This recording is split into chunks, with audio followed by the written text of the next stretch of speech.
ஜெபம் செய்வோம்.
எல்லா நன்மைகளுக்கும் ஆசீர்வாதங்களுக்கும் தோத்தருக்கும் காரணமாக இருக்கிறேன் எங்கள் பரிசுத்தமுள்ள பிதாவே, இந்த அருமையான நாளுக்காக நன்றி செலுத்துகிற சுவாமி, உடைய தூய கரத்தினாலே கர்த்தர் எங்களை கிருபையாகி பாதுகாத்து எங்களை பராமரித்து வழிநடத்த எல்லா தெய்வக்காய் நன்றி பாராட்டுகிறோம்.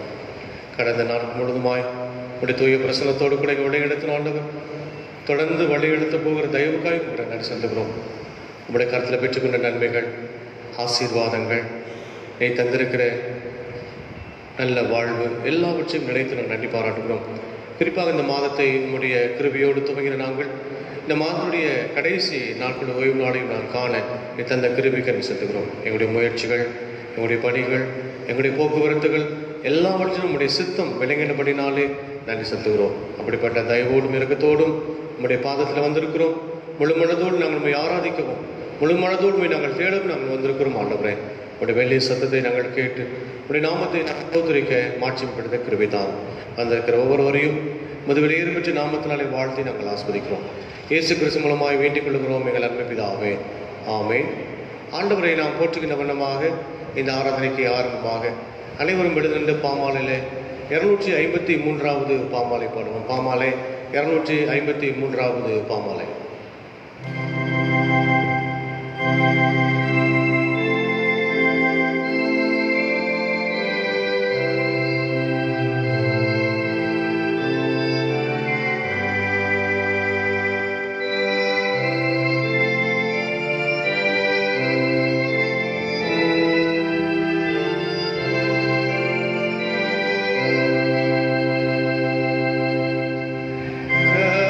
கர்த்தாவே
தேவனுக்கு இருக்கும் பலைகள்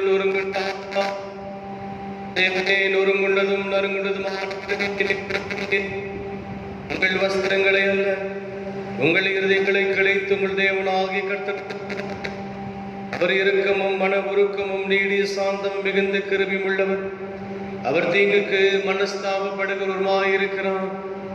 நம்முடைய தேவனாகிய ஆண்டவருக்கு விரோதமாக நாம் கலகம் பண்ணி அவர் நமக்கு முன்பாக வைத்த நியாயப்பிரமான்படி நடக்கத்தக்கதாக நாம் அவருடைய சத்தத்திற்கு செவி கொடுக்காமல் போனோம்.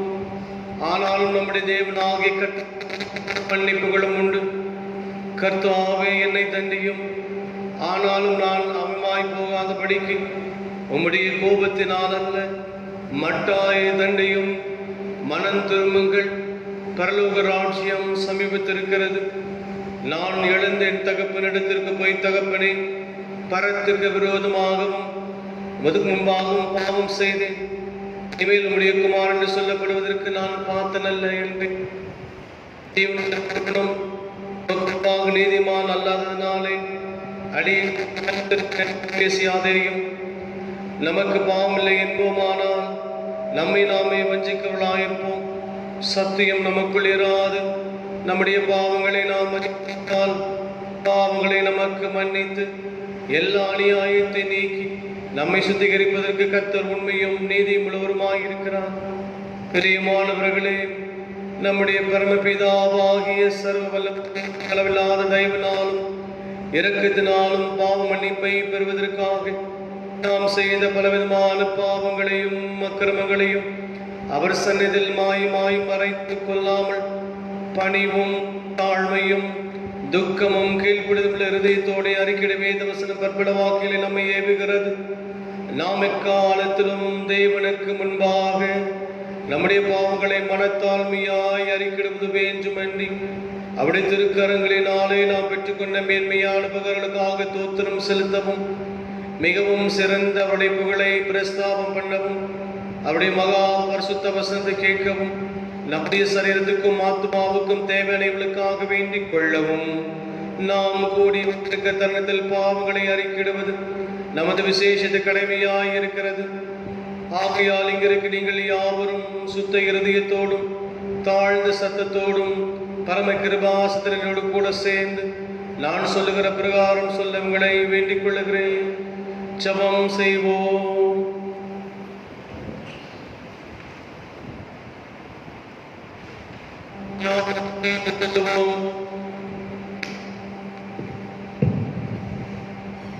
சர்வ வல்லமை மிகுந்திருக்கும் உள்ள பிதாவே, தப்பி போன ஆடுகளை போல நாங்கள் வழிவழி விட்டு வழிவழைந்து போனோம். எங்கள் இதயத்தின் யோசனைகளுக்கும் விருப்பங்களுக்கும் மிகவும் இணங்கி நடந்தோம். மது பரிசுத்த கற்பனைகளுக்கு விரோதமாய் குற்றம் செய்தோம். செய்யத்தக்கவைகளை செய்யாமல் செய்யத்தகாதவைகளை செய்து வந்தோம். எங்களுக்கு சுகமே இல்லை. ஆனாலும் ஆண்டவரே, தேவரில் கர்த்தராய் இயேசு கிறிஸ்துவின் மூலமாய் மலர் கருணை செய்த வாக்குத்தத்தங்களின்படியே நிர்வாகியமுள்ள குற்றவாளிகளாக எங்களுக்கு இறங்கும். தப்பிதங்களை அறிக்கைகள் மேல் பொறுமையாயிரும். பாவத்து நிமித்தம் துக்கப்படுகிறங்களை செயற்படுத்தும் மிகவும் இரக்கமுள்ள பிதாவே, உடைய பரிசுத்த நாமத்துக்கு மகிமை உண்டாகும்படி நாங்கள் தேவ பக்தியும் நீதியும் தெளிந்த புத்திகளோடாய் நடந்து வர இயேசு கிறிஸ்துவின் நிமித்தம் எங்களுக்கு கிருபை செய்தருளும்.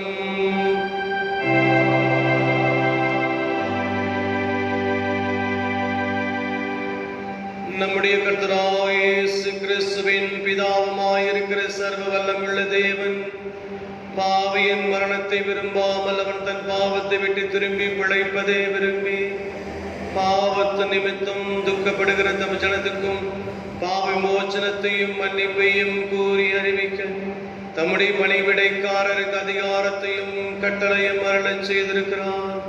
மெய்யாய் மனம் திரும்பி தமது பரிசுத்த சுவிசேஷத்தை உண்மையாய் விசுவாசிக்கிற யாவருக்கும் அவர் பாவங்களை மன்னித்து விமோச்சனம் செய்கிறார். ஆகையில் கடைசியிலே உடைய தியானத்தில் சேரத்தக்கதாய் இத்தருணத்தில் நாம் செய்கிறதற்கு பிரியமாய் இருக்கவும், இனி உயிரோடு இருக்கும் நாளல்லாமல் மாசில்லாமல் பரிசுத்தமுள்ளவளாய் நடக்கவும் அவர் நமக்கு மெய்யான மனம் திரும்பலையும் தம்முடைய பரிசுத்தாவையும் அருளச் செய்ய வேண்டும் என்று நம்முடைய கர்த்தராகிய இயேசு கிறிஸ்து மூலமாய் இவரை வேண்டிக் கொள்ள கடவோம்.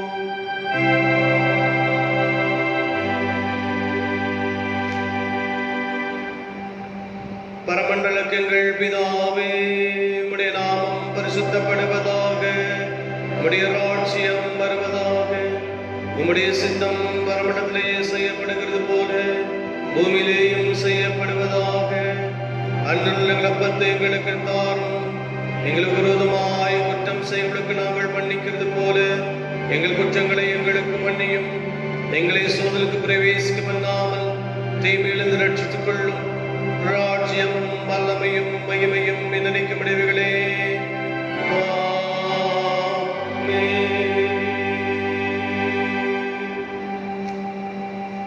ஆண்டவரே, உலகங்களை திறந்தருளும்.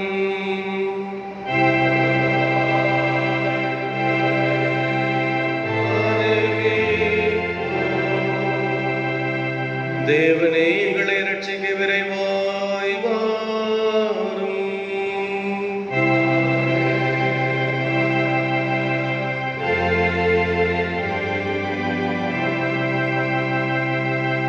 பிதாவுக்கும் குமாரனுக்கும் பரிசுத்த ஆவிக்கும் மகிமை உண்டாவதாக.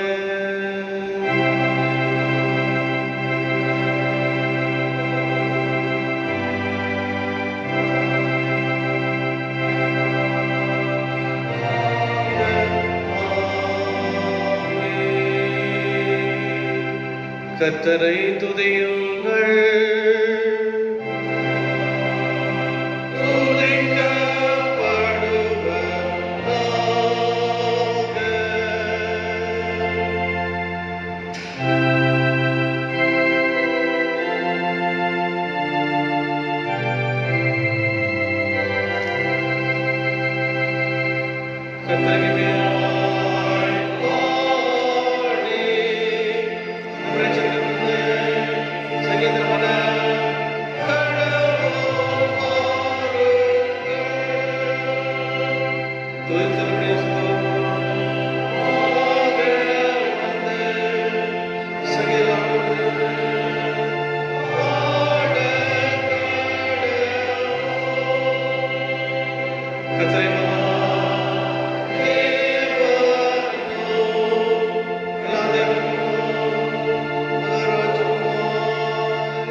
சபையார் அமருங்கள். முதலாவது வேத பாடம் வாசிக்க கேட்போம்.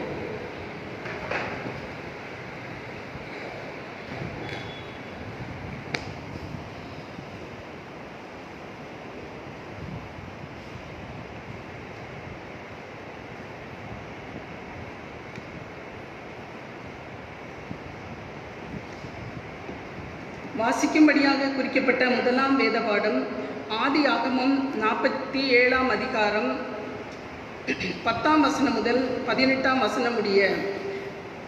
ஆதியாகமம் 47ஆம் அதிகாரம் 10ஆம் வசனம் முதல்.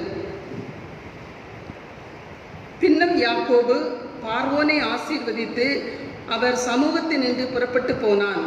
பார்வோன் கட்டளையிட்டபடியே யோசேப்பு தன் தகப்பனுக்கும் தன் சகோதரருக்கும் எகிப்து தேசத்திலே நல்ல நாடாகிய ராமசேஸ் என்னும் நாட்டிலே சுதந்திரம் கொடுத்து அவர்களை குடியேற்றினான். யோசேப்பு தன் தகப்பனையும் தன் சகோதரரையும் தன் தகப்பனுடைய குடும்பத்தார் அனைவரையும் அவரவர்கள் குடும்பத்தாருக்கு தக்கதாய் ஆகாரம் கொடுத்து ஆசீர்வதித்து வந்தான். பஞ்சம் மிகவும் கொடியதாய் இருந்தது. தேசமெங்கும் ஆகாரம் கிடையாமல் போயிற்று. எகிப்து தேசமும் கானான் தேசமும் பஞ்சத்திலே மெலிந்து போயிற்று. யோசேப்பு எகிப்து தேசத்திலும் கானான் தேசத்திலும் உள்ள பணத்தை எல்லாம் தானியம் கொண்டவர்களிடத்தில் வாங்கி அதை பார்வோன் அரண்மனையிலே கொண்டு போய் சேர்த்தான். எகிப்து தேசத்திலும் கானான் தேசத்திலும் உள்ள பணம் செலவழிந்த போது எகிப்தியர் எல்லாரும் யோசேப்பினிடத்தில் வந்து, எங்களுக்கு ஆகாரம் தாரும், பணம் இல்லை, அதனால் நாங்கள் உமது சமூகத்தில் சாக வேண்டுமோ என்றார்கள். அதற்கு யோசேப்பு, உங்களிடத்தில் பணம் இல்லாமல் போனால் உங்கள் ஆடு மாடுகளை கொடுங்கள், அவைகளுக்கு பதிலாக உங்களுக்கு தானியம் கொடுக்கிறேன் என்றான். அவர்கள் தங்கள் ஆடு மாடு முதலானவைகளை யோசேப்பினிடத்திற்கு கொண்டு வந்தார்கள். யோசேப்பு குதிரைகளையும் ஆடுகளையும் மாடுகளையும் கழுதுகளையும் வாங்கி கொண்டு அந்த வருஷம் அவர்களுடைய ஆடு மாடு முதலான எல்லாவற்றிற்கும் பதிலாக அவர்களுக்கு ஆகாரம் கொடுத்து அவர்களை ஆதரித்தான். அந்த வருஷம் முடிந்த பின் மறு வருஷத்திலே அவர்கள் அவனிடத்தில் வந்து, பணமும் செலவழிந்து போயிற்று, எங்கள் ஆடு மாடு முதலானவைகளும் எங்கள் ஆண்டவனை சேர்ந்தது, எங்கள் சரீரமும் எங்கள் நிலமுமே ஒழிய எங்கள் ஆண்டவனுக்கு முன்பாக மீதியானது ஒன்றும் இல்லை. இது எங்கள் ஆண்டவனுக்கு தெரியாத காரியம் அல்ல. வாசிக்கும்படியாக குறிக்கப்பட்ட முதலாம் வேத பாடம் வாசித்தாயிற்று. தேவனுக்கே மகிமை உண்டாவதாக.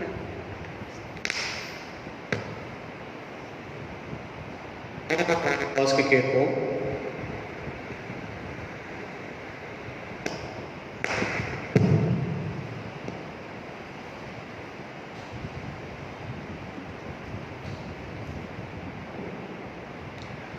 வாசிக்கப்பட வேண்டிய நிருப பாடம் அப்போஸ்தலனாகிய பவுல் தீமோத்தேயுக்கு எழுதின முதலாம் நிருபம் 5ஆம் அதிகாரம் வசனங்கள் 1 - 10 வரை.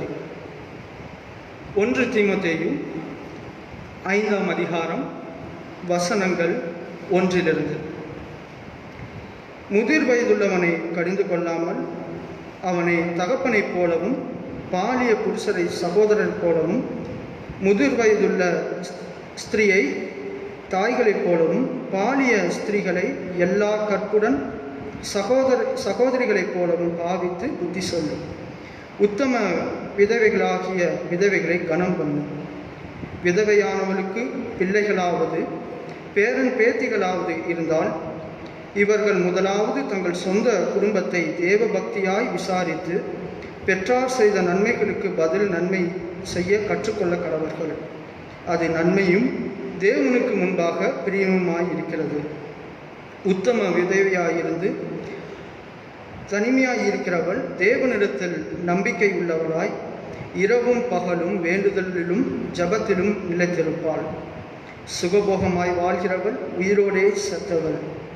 அவர்கள் குற்றம் சாட்டப்படாதவர்களாய் இருக்கும்படி இவைகளை கட்டளையிடும். ஒருவன் தன் சொந்த ஜனங்களையும் விசேஷமாய் தன் வீட்டாரையும் விசாரியாமற் போனால் அவன் விசுவாசத்தை மறுதலித்தவனும் அவ்விசுவாசியிலும் கெட்டவனுமாயிருப்பான்.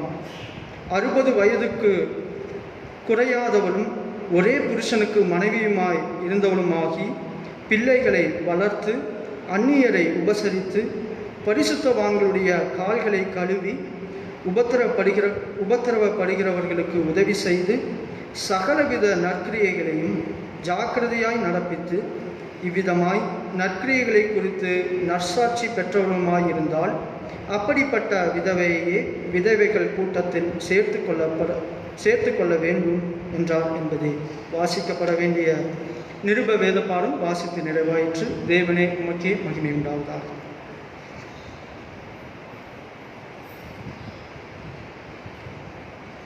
நற்செய்தி பாடம் வாசிக்க அனைவரும் எழுந்து நிற்போம்.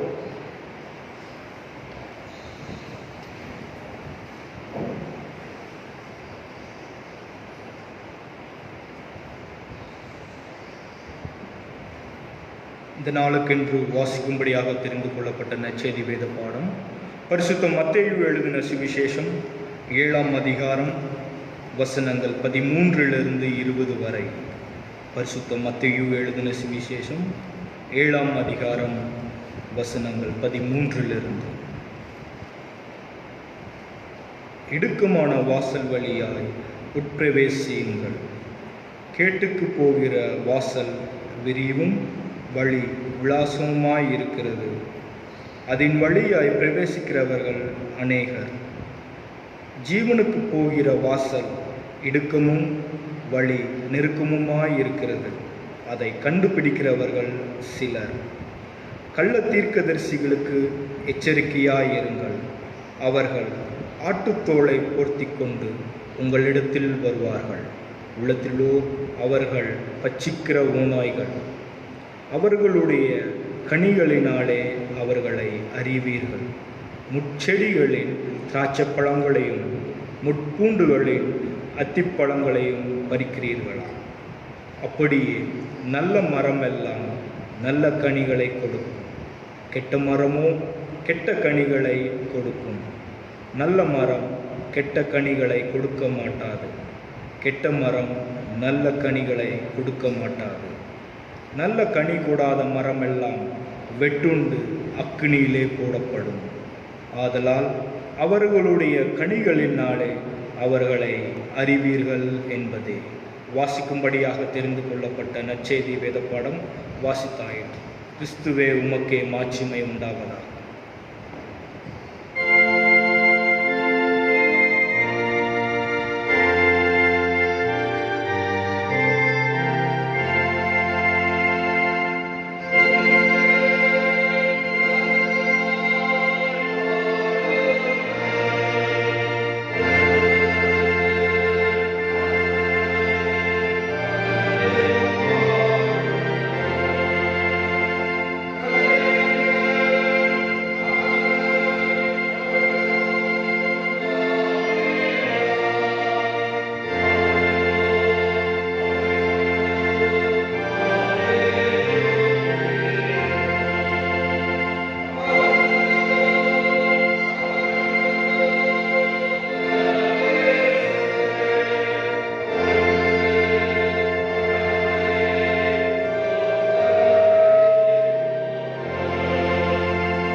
வானத்தையும் பூமியும் படைத்த சர்வவல்ல பிதாவாகிய தேவனை விசுவாசிக்கிறேன்.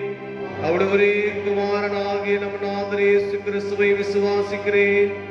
அவர் பரிசுத்தாவியினாலே கன்னிமரியாரிடத்தில் உற்பவித்து பிறந்தார்.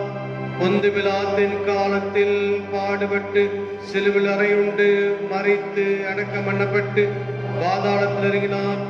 3ஆம் நாள் மருத்துவர் எழுந்தறினார். பரமண்டலத்துக்கு ஏறி சர்வவல்ல பிதாவாகிய தேவனுடைய வலது வாசத்தில் வைத்திருக்கிறார். அவிடத்தில் உள்ளோரையும் மறைத்தோரையும் நியாயம் தீர்க்க வருவார். பரிசுத்தாவை விசுவாசிக்கிறேன். பொதுவாக இருக்கிற பரிசுத்த சபையும் பரிசுத்தாவுடைய ஐக்கியமும் பாவம் மன்னிப்பும் சரீர வைத்தலும் நித்திய ஜீவனோடு விசுவாசிக்கிறேன்.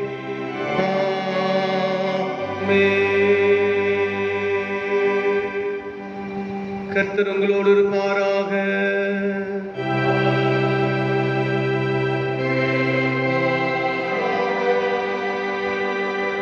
ஜெபம் பண்ண கடவோம்.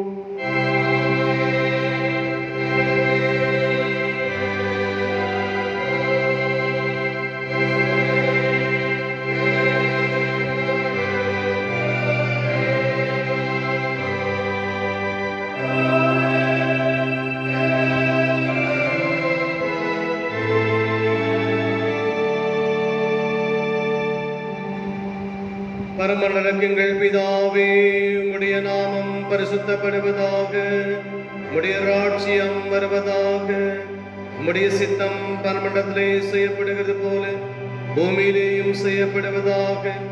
அன்றுள்ள அப்பத்தை எங்களுக்கு எடுத்தாரும். எங்களுக்கு விரோதமாய் குற்றம் செய்வர்களுக்கு நாங்கள் மன்னிக்கிறது போல எங்கள் குற்றங்களையும் எங்களுக்கு மன்னியும்.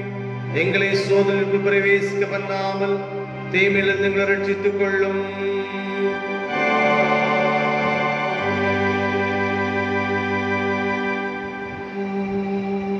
கர்த்தாவே, உம்முடைய இரக்கத்தை எங்களுக்கு காண்பியோ.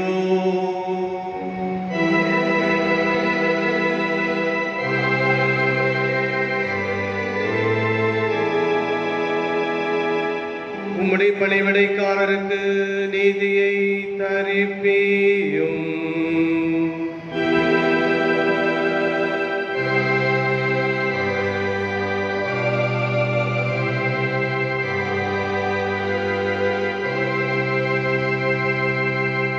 கர்த்தாவே, உம்முடைய ஜனத்தை இரட்சியும்.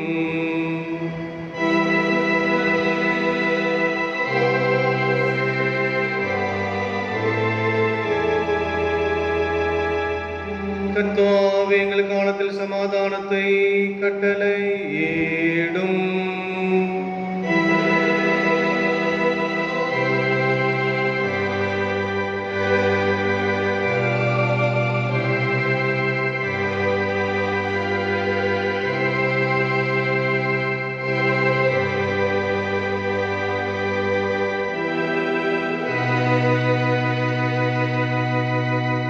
பராபரனே, எங்கள் இதயத்தை சுத்திகரியோ.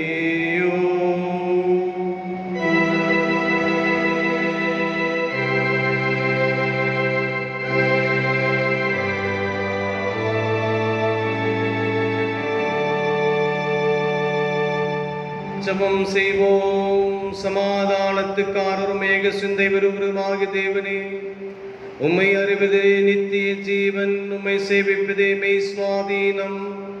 தேவரே தஞ்சமாய் கொண்டிருக்கிற முதடியாளாக நாங்கள் எந்த விரோதுடைய வல்லமைக்கும் பயப்படாதிருக்கும்படியாக எங்கள் சத்துருக்கள் செய்கிற எல்லா பிரயாத்தங்களிலும் நின்று எங்கள் கர்த்தராகிய இயேசு கிறிஸ்துவின் வல்லமையினால் எங்களை காப்பாற்றி அருளும்.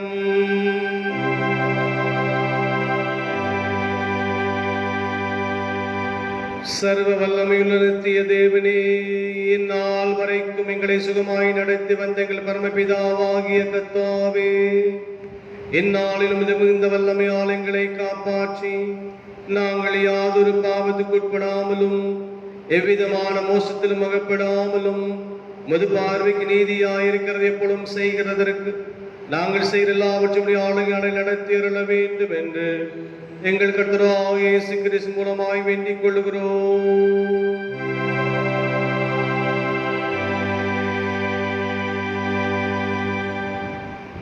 மீண்டுமாக நாம் அனைவரும் எழுந்திருந்து பாமாலை 262வது பாமாலை பாடுவோம். பாமாலை 262வது பாடல்.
ஜெபம் செய்வோம்.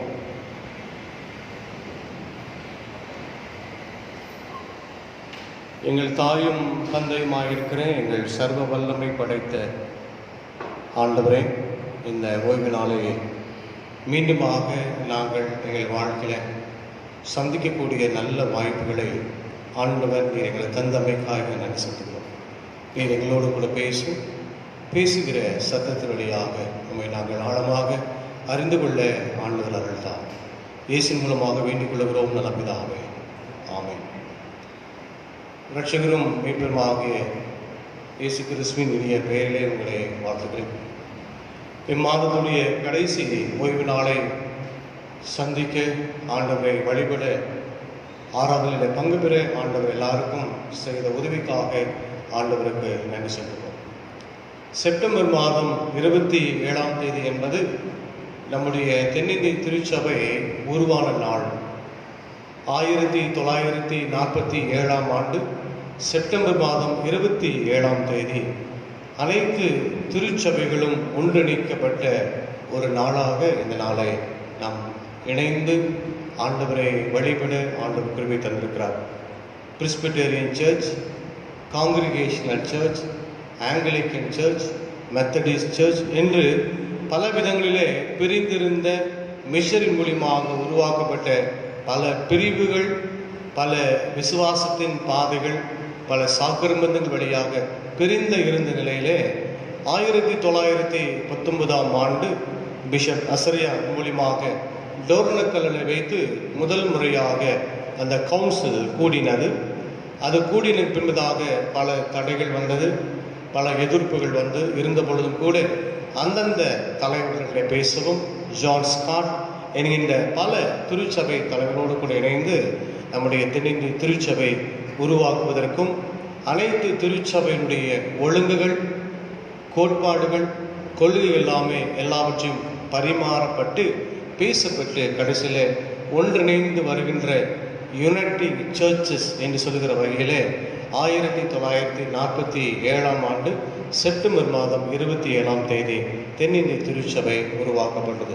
த சர்ச் ஆஃப் சவுத் இந்தியா என்று சொல்லுகிற வகையில் ஒரு மிகப்பெரிய திருச்சபை, ஒரு மிகப்பெரிய நிறுவனங்கள், மருத்துவமனைகள் என்று அந்தந்த மிஷனரிமாருடைய பின்னணியிலே வந்திருக்கக்கூடிய திருச்சபையினுடைய பல நிலைகளெல்லாம் ஒன்றாக சேர்ந்து எல்லோரும் கருத்தோடு கூட ஒன்றிணைந்து வேதத்திலே சொல்வதைப் போல நம்ம எல்லாரும் ஒன்றாக இருக்கவும் என்று சொல்லுகிற வகையில் அந்த வசனத்தின் அடிப்படையில் பல திருச்சபைகள் ஒன்றாக்கப்பட்டு இந்த சர்ச் ஆஃப் சவுத் இந்தியா என்கின்ற ஒரு நிலையில் புராட்டஸ்டன்ட் சர்ச் உருவாகுவதற்கு கடவுள் கிருபை தந்தார்.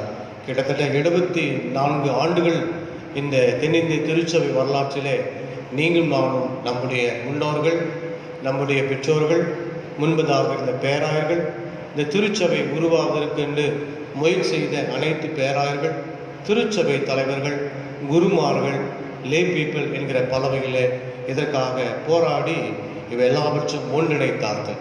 ஏனென்றால் ஆதி திருச்சபையிலே சொன்னது பட்டது போல நாம் எல்லாரும் ஒன்றாக இருக்கவும், ஒரே பந்தியிலே பங்கு பெறவும், ஒருவரோடு ஒருவர் இணைந்து வாழ வேண்டும் என்கின்ற அந்த மேன்மையான கருத்துக்களை உயர்ந்த நோக்கத்தோடு கூட பார்த்தபடினாலே இந்த திருச்சபை உருவாக்கப்பட்டதை நாம் வந்திருக்கிறோம்.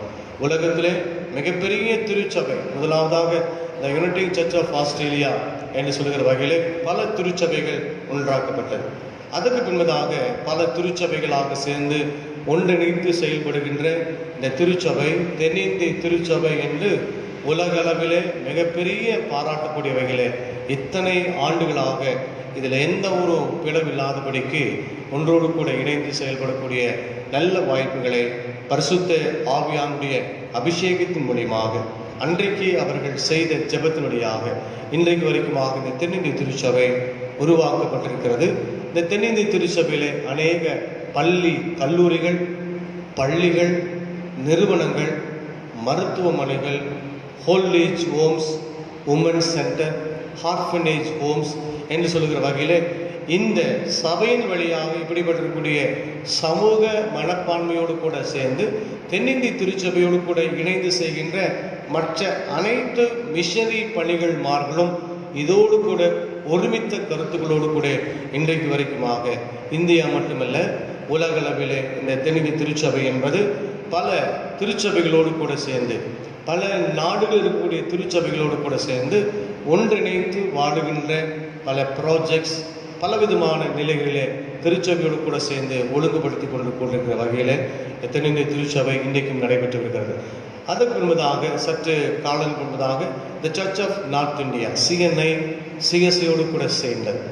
ஒரே விசுவாசம், ஒரே நம்பிக்கை, ஒரே ஞானஸ்தானம் என்கிற வகையில் அந்த ஒன்றாக சேர்க்கப்பட்டது.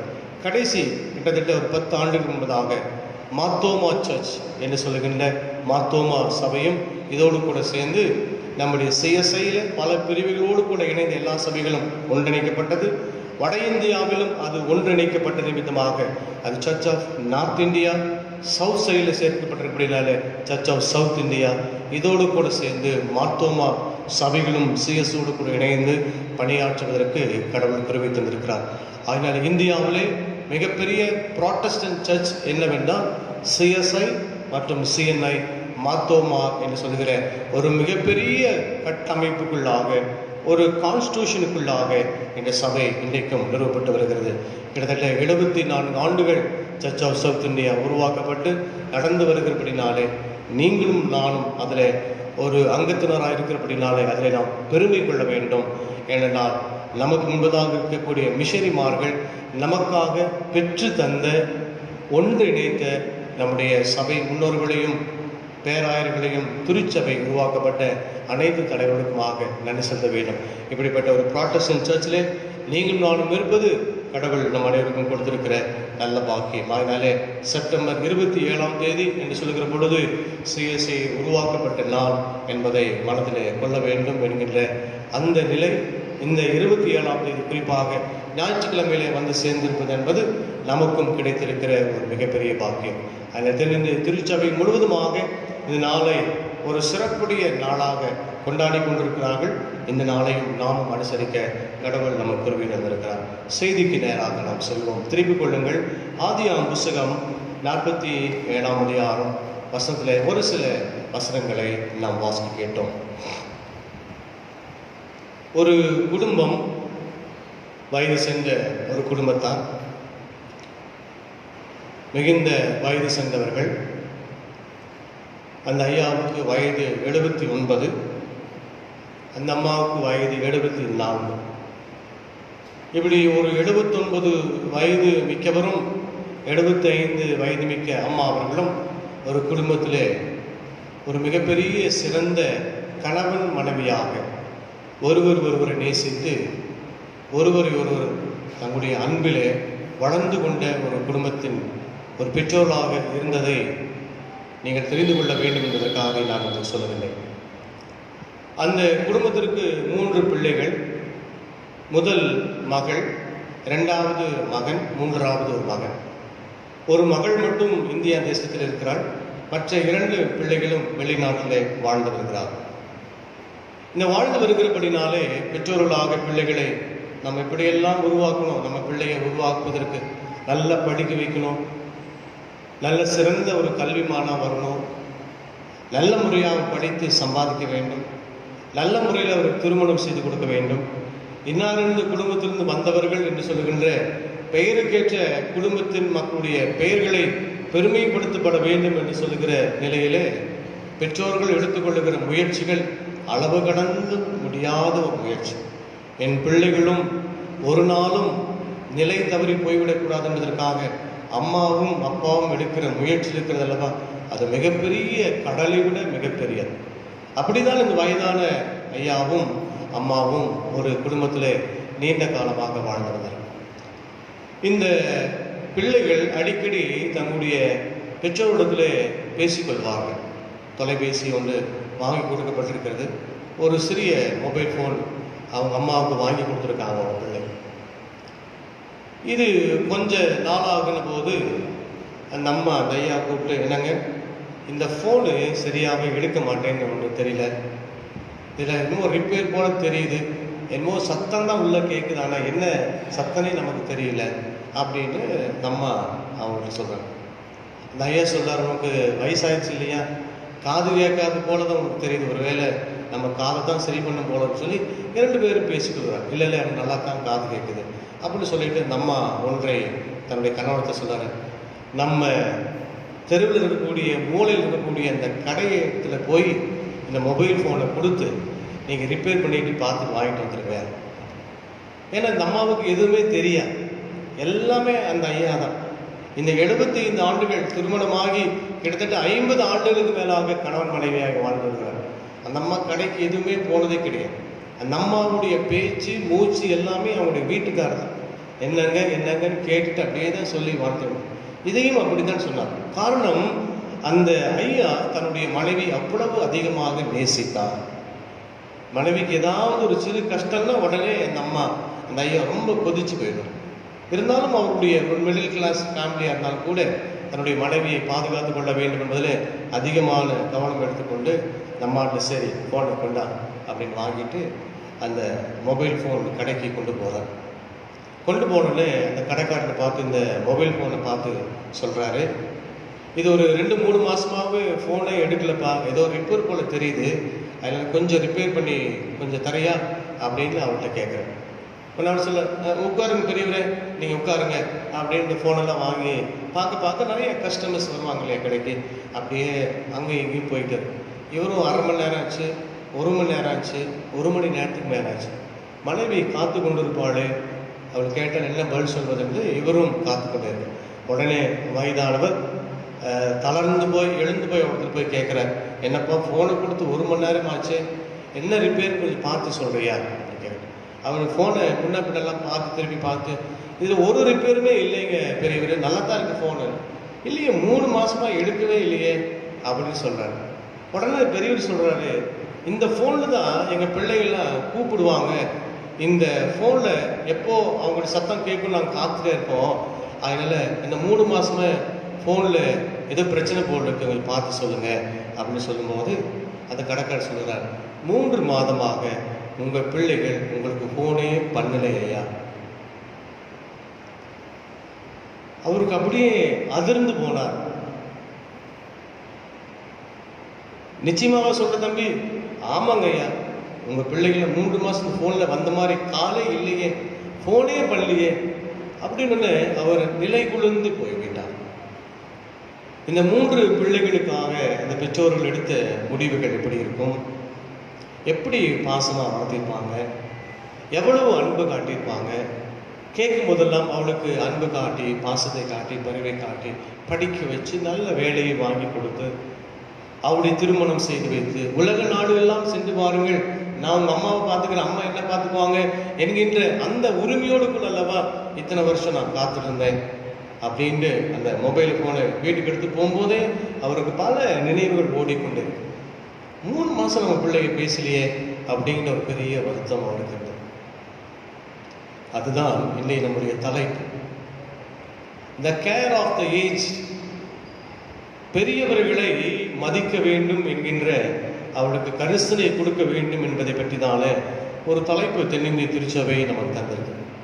திருச்சபை மக்களே, நம்முடைய பிள்ளைகள் பெரியவர்கள் எதிர்பார்ப்பது என்ன?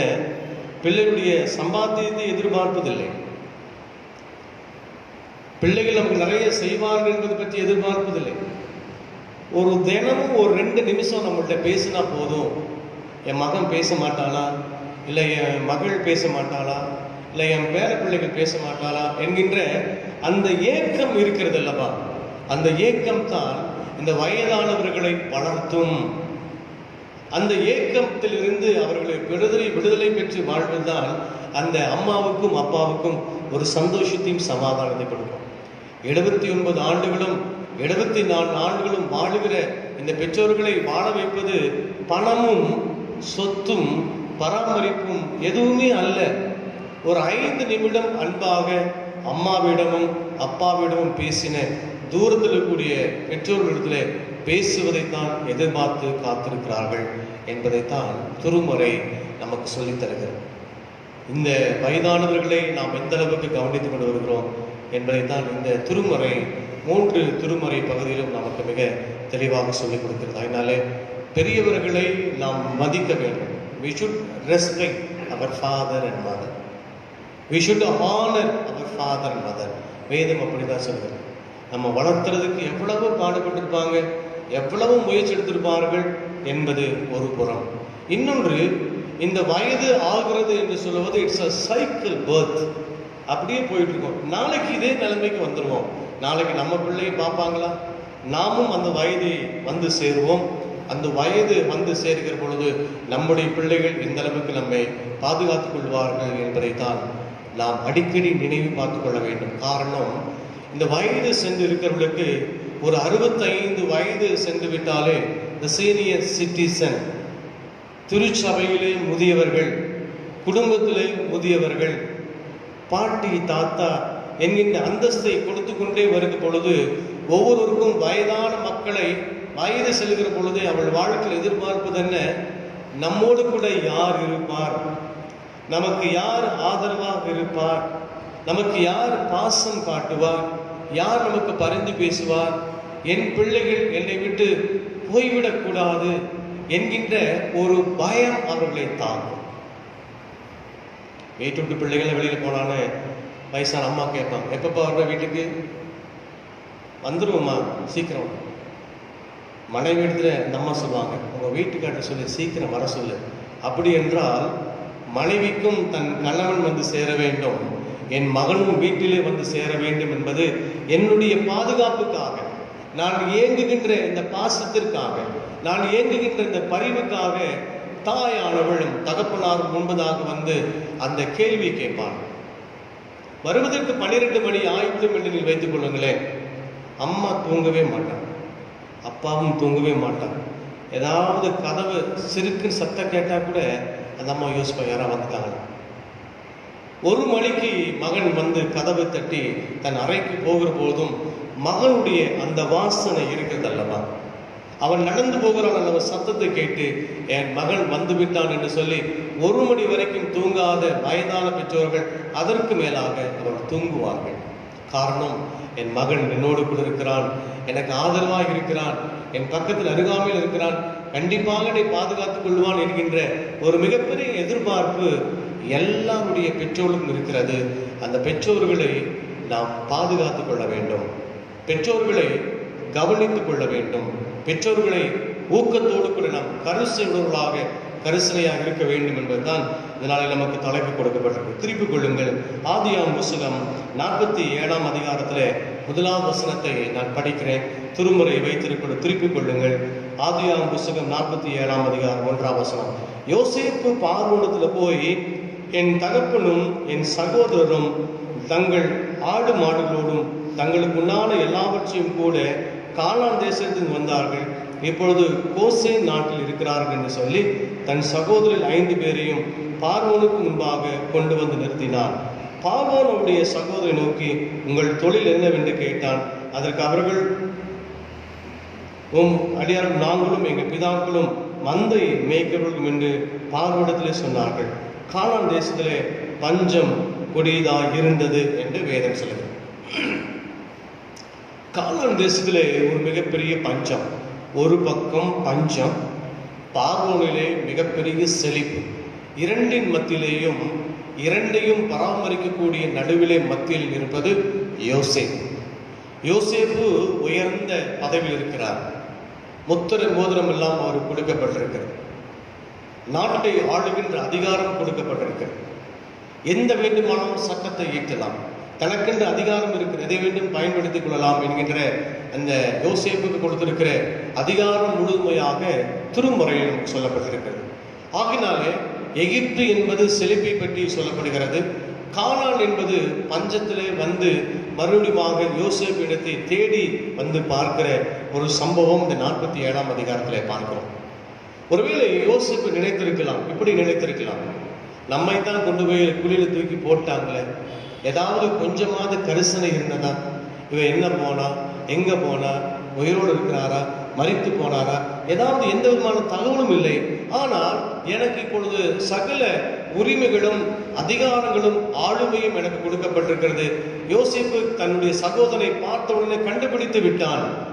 கானான் தேசத்திலே பஞ்சமாய் இருக்கிறது, நம்மிடத்தில் வந்தபோது இவர்களுக்கு உதவி செய்ய வேண்டும் என்றுதான் நினைத்தாலே ஒழிய அவர்களை பழி வாங்க வேண்டும் என்கிற எண்ணம் இல்லை. நேரடியாக அந்த கோசா நாட்டில் இருக்கக்கூடிய பார்வோடத்தில் போய் சென்று, என்னுடைய சகோதரர்களும் எங்களுடைய அப்பா வந்திருக்கிறாங்க, மன்னா நீங்க வந்து எங்களுக்கு கொஞ்சம் தயவு பாருங்க, ஒரு கரிசனை, என்னுடைய அப்பா என்னுடைய சகோதரர்கள் என்கின்ற கரிசனையோடு கூட சொல்கிறேன் பார்க்கிறோம். 7ஆம் வசனத்தை பாருங்கள். பின்பு யோசேப்பு தன் தகப்பனாக யாக்கோபை அழைத்து கொண்டு வந்து அவனை பார்வோன் முன்பதாக நிறுத்தினான். யாக்கோபு பார்வோனை ஆசீர்வதித்தான். ஒருவேளை யாக்கோபுக்கு நீண்ட காலங்களாக யோசேப்பு உயிரோடு இருக்கிறாரா என்பது பற்றி கூட எனக்கு தெரியாது. ஏற்படுத்தப்பட்டிருக்கக்கூடிய நீண்ட கால இடைவெளிக்கு பின்பதாக அப்பாவும் மகனும் பார்த்து கொள்ளுகிற ஒரு சம்பவம் ஏற்படுகிற பொழுது எவ்வளவு பாசம் இருக்கும்.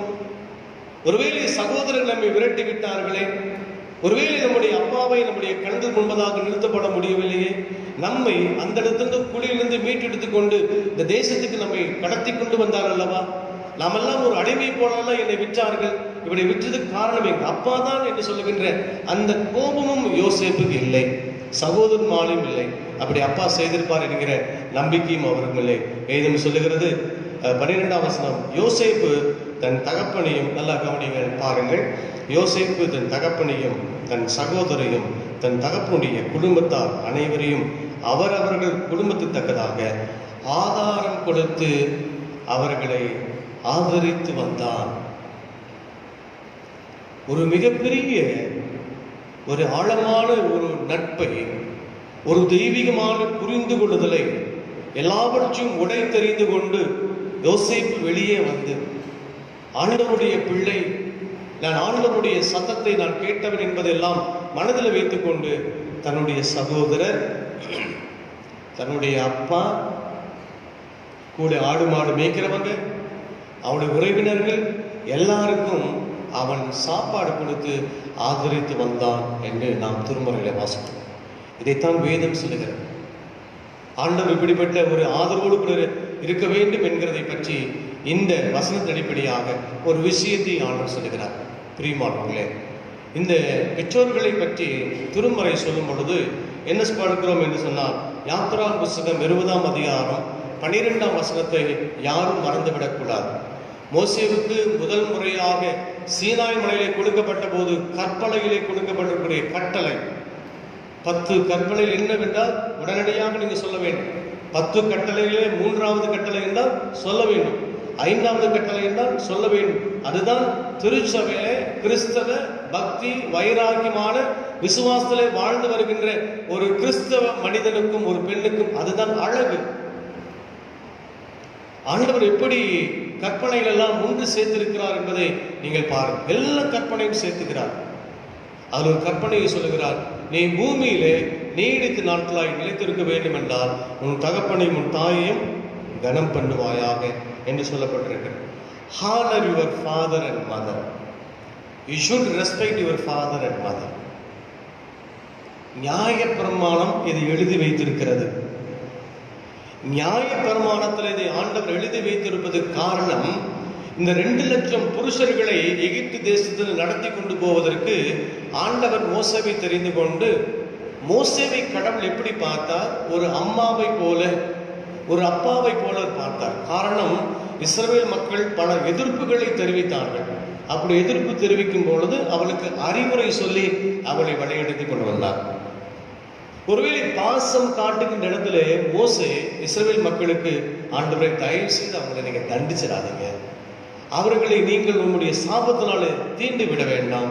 ஒரு அம்மா பாசம் காட்டுறதை போல மோசே ஆண்டவரிடத்துல பரிந்து பேசுகிறவனாக இருக்கிறதை நாம் பார்க்கிறோம். அப்பொழுது மோசேவுக்கு வயது, இஸ்ரவேல் மக்களை வழிநடத்தி கொண்டு போகும்பொழுது மோசேவுக்கு வயது 80. ஒரு முதிர்ந்த வயது உடையவனாக இருந்து கடவுள் அவர்களை பார்த்து, இந்த ஜனங்களை அழைத்து கொண்டு போவதற்கு உன்னை ஒரு தந்தையை போல, ஒரு தாயை போல இந்த ஜனங்களை அழைத்து கொண்டு போக வேண்டும் என்று சொல்லி, நான் உன்னை இவர்களை ஆதரித்துக் கொள்ள வேண்டும். பல போராட்டங்களை செய்வார்கள், பல இடர்பாடுகளை கொடுப்பார்கள், பலவிதமான எதிர்ப்புகளை தெரிவிப்பார்கள். இருந்த பொழுதும் கூட ஒரு தகப்பனும் ஒரு தாயும் எப்படி மக்களை பாதுகாத்து பராமரித்து அவர்களை சிறப்பான வழி நடத்துகிறாரோ அந்த பொறுப்பை நான் கொடுக்கிறேன் என்று மோசேவை அழைத்து சீனாய் மலையில இந்த கற்பனையை கொடுக்கின்றார். உன் தாயும் தந்தையும் கனம் பண்ணுவாயா. இது கண்டிப்பா எல்லாருடைய வீட்டிலும் இருக்கக்கூடிய ஒரு வசனம். வீட்டிலே பெரியவர்கள் இருப்பது, வீட்டிலே நம்முடைய மூத்த அம்மா இருப்பது, வயதான அப்பா இருப்பது, அது நம்மளுக்கென்று கிடைக்கப்பட்டிருக்கிற நியாயப்பிரமாணம். வீட்டிலே பெரியவர்களை கவனித்து அவர்களை சிறப்புடன் வாழ செய்வது நியாயப்பிரமாணத்துக்கு நீங்கும் நாளும் பிரதிபலிப்பாக இந்த உலகத்தில் நடக்க வேண்டிய முறை. பெரியவர்களை நாம் கவனிக்காமல், பெற்றோர்களை நாம் கவனிக்காமல் அவர்களை வெளியேற்றுவது, அவளை கவனிக்காமல் விடுவது, பாசம் காட்டாமல் இருப்பது, பரிவு காட்டாமல் இருப்பது, பெற்றோர்களை கண்மூடித்தனமாக திட்டுவது, வெளியேற்றுவது, வேறு விதமான இடங்களில் கொண்டு போய் சேர்ப்பது நியாயப்பிரமாணத்திற்கு எதிராக செய்யப்படுகின்ற இழிவான செயல் என்பதை பற்றி ஆண்டவராக தேவன் மோசேவுக்கு இந்த கட்டளை மூலியமாக சொல்லி சுட்டி காண்பித்து, இந்த உலகத்திலே நியாயப்பிரமாணத்தின் வழியில் நடக்கக்கூடிய ஜனங்கள் இந்த பூமியிலே நீண்ட காலமாக வாழ வேண்டும் என்றார். Honor your father and mother. Respect your father and mother. அதுதாங்க இந்த பூமியில நம்மளை நீண்ட நாட்களாக நடத்தி கொண்டு போகும்.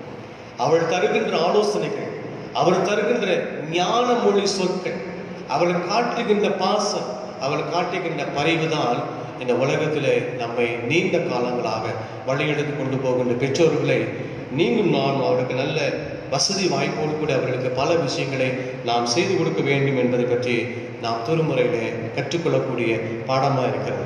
யோசேப்பு தன் தகப்பனையும் தன் சகோதரரையும் தன் தகப்பனுடைய குடும்பத்தார் அனைவரையும் அவரவர்கள் குடும்பத்திற்கு தக்கதாக ஆதாரம் கொடுத்து ஆதரித்து வந்தார். So much of love. ரொம்ப அம்மாவும் அப்பாவை நேசித்தான். அந்த நேசம், அந்த பாசம், அந்த பரிவு நம்மிடத்துல இருக்க வேண்டும் என்று வேதம் சொல்கிறது. இரண்டாவதாக 1 தீமோத்தேயுவுக்கு எழுதின கடிதம் 5ஆம் அதிகாரம் வசனங்கள் 1 - 10 முடிய உள்ள வசனங்களை வாசிக்க கேட்டோம். 1 தீமோத்தேயு 5ஆம் அதிகாரம் வசனங்கள் 1 - 10 முடிய உள்ள வசனங்களை வாசிக்க கேட்டோம். பவுல் தீமோத்தேயுக்கு எழுதுகிற பொழுது கடிதம் எழுதுகிறார். முதிர்ந்த வயதுள்ளவர்களை கடிந்து கொள்ளாமல், ரொம்ப கவனமா சொல்றார். நீ சபையில ஊழியம் செய்யும் பொழுதும், நான் உன்னை தெரிந்து கொள்ளப்பட்டு ஆண்டவருடைய பரிசுத்த ஆவியாருடைய அபிஷேகத்தை நீ பெற்று நடக்கின்ற பொழுதும் நீ கடைபிடிக்கப்பட வேண்டிய மிக முக்கியமான பணி என்னவென்றால், முதிர்ந்த வயதுள்ளவர்களை கடிந்து கொள்ளாமலும், அவனை தகப்பனை போலவும், பாலிய புருஷரை சகோதரரை போலவும், முதிர்ந்த வயதுள்ள ஸ்திரீகளை தாய்களை போலவும் நீ அவர்களை ஆதரிக்க வேண்டும் என்று ஆதிகால திருச்சபையிலே சபை எல்லோருமாக கூடின போது இப்படிப்பட்ட ஒரு பிரமாணங்களை கொண்டு வந்தார். ரொம்ப முக்கியம். முதிர்ந்த வயதுள்ள பெற்றோர்களை நாம் கடிந்து கொள்ளக்கூடாது. உண்மையா அதெல்லாம் நம்ம வாழ்க்கையில கடைபிடிக்கிறோமா என்று பார்க்கணும். உண்மையா வீட்டில் இருக்கக்கூடிய நம்முடைய தாத்தா பாட்டிமார்களுக்கு சரியான ஈக்குவல் ரைட்ஸ் நாம் கொடுக்கிறோமா அப்படின்னு பார்க்கணும். 65 வயது 60 வயது சென்று விட்டாலே அவருடைய நிலைமைகள்லாம் மிகவும் மோசமாகி கொண்டே இருக்கும். நிறைய பெற்றோர்களை கேட்டு பாருங்கள். we are counting the days. நாங்கள் நாட்களை எண்ணிக்கொண்டிருக்கிறோம் பாருங்க. நான் அவங்களாம் எதிர்பார்க்கிறதெல்லாம் அவருடைய பரிவு பாசம் உடல் நலத்தை குறித்து. நாட்கள் செல்ல செல்ல நான் ஏற்கனவே சொன்னது போல அவள் மிகுந்த பயந்தவர்களாக இருப்பாங்க. ரொம்ப பயம். கட்டில் விட்டு வெளியே வர மாட்டாங்க, அந்த ரூமை விட்டு வெளியே வர மாட்டாங்க, வீட்டு விட்டு வாசலை தாண்டி வர மாட்டாங்க. இது நான் வாழ்ந்த இடம், நான் படுத்த பெட்டு, நான் உட்கார்ந்த இடம், என் சகோதரர் நான் பேசிய இடம் என்று சொல்லுகின்ற அதுக்குள்ளாகவே தன்னுடைய வாழ்க்கையை அமைத்துக் கொள்ள வேண்டும் என்று விரும்புகிறார்கள். காரணம், இந்த இடம் எனக்கு மிகவும் பரிச்சயமான இடம். இந்த இடத்துல நான் ஜெபம் செய்கிற பொழுதும், ஆண்டவர் எனக்கு பதிலை கொடுக்கிற பொழுதும், நாங்கள் 2 பேரும் பேசிக் கொள்கிற பொழுதும் நல்ல ஒரு உறவுகளை சந்திக்கூடிய இடமாக எனக்கு தந்திருக்கிறார் என்கின்ற அந்த விசுவாசத்தோடு கூட வாழ்ந்து வருகிற பெற்றோர்களை நீங்களும் நானும் பார்த்து கொள்ள வேண்டும். வேதம் சொல்லுகிறது, முதிர்ந்த வயதுகளை கடிந்து கொள்ளாதே. சில நேரங்களில் பெரியவர்கள் படுகிற பாடு பார்த்தீங்கன்னா ரொம்ப கஷ்டமா, பேசவே மாட்டேன். எதா இருந்தாலும் என் பையனை கேட்டுக்கேன்னு வாங்க, எதா இருந்தாலும் என் மகளை கேட்டுக்கணும்னு சொல்லுவார். எதை இருந்தாலும் என் மருமகளை கேட்டுக்க, எது இருந்தாலும் மருமகளை கேட்டுக்கொள்ளும். இதெல்லாம் என்னுடைய அனுபவத்திலிருந்து நான் சொல்லுவேன். ஏதாவது நம்ம பேசிட்டா நம்ம ஏதாவது சொல்லிடுவாங்களோ, அடுத்தது சொல்லிட்டா அவங்க பேசுற முறையே வேறு விதமாக இருக்கும் என்பார். 3வது, இந்த இடம் நமக்கு நிரந்தரம் இல்லாமல் போயிட்டா என்ன பண்றேன்னு சொல்லி ரொம்ப அமைதியாக இருந்து விடுவார்கள். இப்படிப்பட்டவர்களை கடிந்து கொள்ளக்கூடாது என்று பவுலடிகளார் இந்த தீமோத்தேயுக்கு திருச்சபைக்கு எழுதுகிற பொழுது தீமோத்தேயுக்கு இந்த கடிதம் எழுதுகிறேன் பார்க்கிறோம். 5ஆம் வசனம் பாருங்க. உத்தம விதவையாயிருந்து தனிமையாயிருக்கிறவன் தேவனிடத்தில் நம்பிக்கையுள்ளவளாய் இரவும் பகலும் வேண்டுதலினாலும் ஜெபங்களிலும் நிலைத்திருப்பாள் என்று சொல்லி ஒரு விதவைகளை பற்றி சொல்லப்படுகிறது. கைவிடப்பட்டவர்களை பற்றி நமக்கு திருமறை கட்டளையிட்டு சொல்லுகிறது. ரொம்ப சந்தோஷம். இதெல்லாம் திருச்சபை செய்ய வேண்டிய ஒரு மிகப்பெரிய சமூக திருச்சபை பணி. நான் ஒரு கேள்வி நான் கேட்கிறேன். நம்முடைய CSI கிரைஸ்ட் சர்ச் காந்திபுரம் நீண்ட காலமாக இங்கே நாம் ஒரு முதியோர் இல்லத்தை நடத்தி கொண்டு வருகிறோம். எத்தனை பேர் அது உள்ள போய் நீங்க போய் பார்த்துருக்கீங்க? எத்தனை பெண்கள் இருக்கிறான்னு சொல்லி நீங்க பார்த்துருக்கீங்க? என்னைக்கா பார்த்துருக்கோமா? சர்ச்சுக்கு வரோம், பிரசங்கம் கேட்கிறோம், காணிக்கை போடுகிறோம், ஜெபிக்கிறோம், எல்லாம் நல்லதுதான். நம்முடைய காம்பவுண்ட்ல இருக்கு முதியோர் இல்லம் என்று நீங்கள் வலது பக்கத்தை திரும்பி பார்த்தால் அந்த முதியோர் இல்லம் போர்டு அங்கே வைக்கப்பட்டிருக்கு. எத்தனை பேர் நம்ம உள்ள போய் பார்த்துருக்கிறோம்? எத்தனை வயதுடையவர் இருக்கிறார்கள் என்பதை பற்றி உங்களுக்கு தெரியுமா? ஒருவேளை அப்படி அவளுக்காக நீங்கள் சமூக சேவை செய்ய வேண்டும் என்றால் ஒரு 2 நிமிடம் அவளிடத்துல பேசினால் போதுமா? அந்த எதிர்பார்க்கிறது எல்லாமே என்னன்னு கேட்டீங்கன்னா, யாராவது நம்மகிட்ட பேச மாட்டாங்களா? யாராவது நமக்கு ஆறுதல் சொல்ல மாட்டாங்களா? நாம் இப்படி விதவியாக இருக்கிறோமே, நம்முடைய வாழ்க்கை என்னவென்று ஒரு பெரிய கேள்விக்குறியா இருக்கிறதே, யாராவது பேச மாட்டார்கள் என்கின்ற ஒரு மிகப்பெரிய எதிர்பார்ப்பு அவரிடத்தில் இருக்கிறது. பிரியமானவர்களே, நாம் நம்முடைய சுயமான வளர்ச்சிகளையே பார்த்து கொண்டு போகிறோம். நம்முடைய குடும்பங்களை சார்ந்தே போய் கொண்டிருக்கிறோம். நம்முடைய வேலை வாய்ப்பு வைத்தே பார்த்து கொண்டிருக்கிறோம். ஏதோ கடமைக்காக வருகிறதுக்காக திருச்சபைக்கு வருவது அல்ல. பிறர்களை தாங்கி தூக்கி சுமக்கூடிய ஒரு பணியை ஆண்டவர் நம்ம தந்திருக்கிறார் என்பதை பற்றி கவனத்தில் கொள்ள வேண்டும் என்பதற்காக நான் உங்களுக்கு சொல்கிறேன். நீதிமொழிகளின் புஸ்தகம் 28ஆம் அதிகாரம் 24ஆம் வசனம் சொல்கிறது. நீதிமொழிகள் 28ஆம் அதிகாரம் 24ஆம் வசனம் வாசிங்க. நீதிமொழிகள் 28:24.